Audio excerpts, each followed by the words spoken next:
Chère Saint-Sandraises, chers Saint-Sandrais, la population de Saint-Sandre a augmenté de près de 10% en 6 ans. Il est prévu une nouvelle augmentation de 10% minimum pour les 6 prochaines années. Les Saint-Sandrais d'aujourd'hui et les Saint-Sandrais de demain doivent continuer à bénéficier du bon vivre actuel. Nous devons adapter les infrastructures communales à cette nouvelle donne, tout en maîtrisant l'impact sur l'environnement, en développant la présence du végétal dans les futurs projets, pour limiter les effets de l'urbanisation, en limitant les zones de chaleur, en favorisant l'infiltration des eaux pluviales et en développant la biodiversité. Nous aurons une réflexion sur la solarisation des bâtiments, la récupération des eaux de pluie et le renforcement de l'isolation.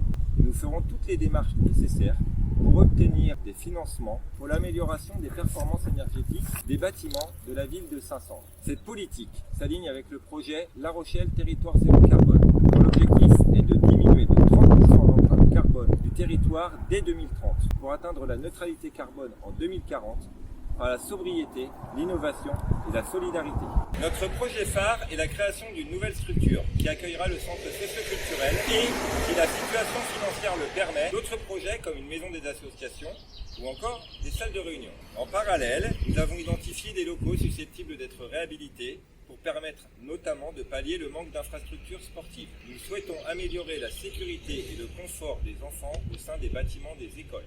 Nous poursuivrons le programme d'embellissement et d'accessibilité du cimetière. L'accessibilité de la ville aux personnes à mobilité réduite est une exigence. Aussi, un état des lieux et un diagnostic des améliorations apportées seront réalisés. Nous assurons la continuité du programme pluriannuel de réfection de voirie, que ce soit en centre-bourg et en particulier sur les hameaux.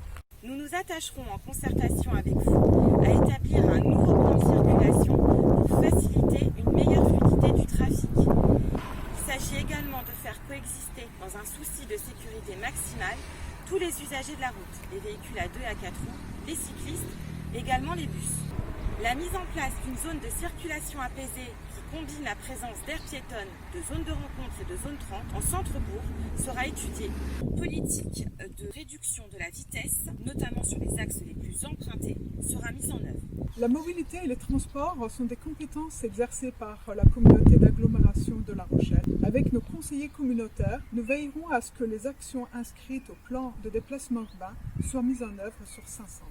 L'aménagement de nouveaux lotissements comme le fief des Dompierres ou encore l'Ardillière à côté de l'Agora rend nécessaire l'adaptation de la desserte de la commune par les transports en commun. En particulier, la modification de la ligne 13 afin de réduire la distance que les habitants ont à parcourir pour rejoindre l'arrêt de bus le plus proche. Nous souhaitons aussi améliorer l'accessibilité au centre-bourg depuis les hameaux et les quartiers les plus éloignés en développant et en sécurisant les pistes cyclables. Par ailleurs, en élargissant l'offre de stationnement à vélo aux abords des arrêts de bus, des commerces, des écoles et des équipements publics, nous comptons inciter les habitants à privilégier ce mode de transport pour leur trajet de proximité.